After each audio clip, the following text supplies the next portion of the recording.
This is the HeartSine 500, which is the top of the range unit. It's semi-automatic, the same as the 350, but this one has feedback on the CPR. Now, feedback on CPR is quite good because it would tell you whether you're going too fast, too slow, and whether to push deeper.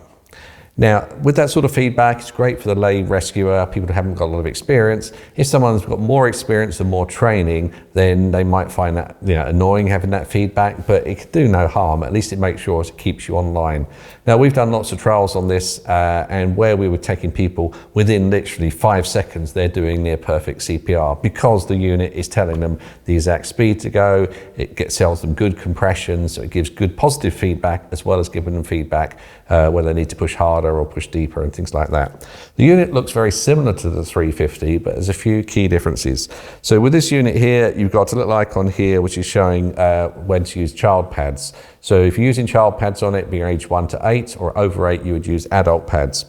Also along here, it's telling you the same signals, but what it would do is it would give you more of an indication when you're actually using it for real about pushing harder and things like that. So it's a little bit more visual indication along these icons here.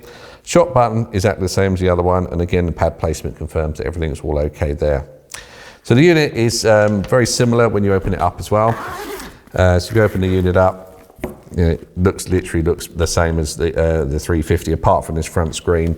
Pads come out in the same way, just click the side, pads will come out, and then you can pop the pads straight back in again.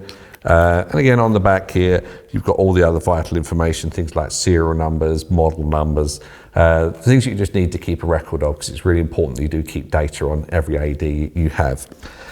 Port on the top here is the same as the 350 and the 360 as the data exit port. So with that, you can take data off the unit if you've used it, and then you can save that data and send it over to the emergency services or to the hospital after it's been used.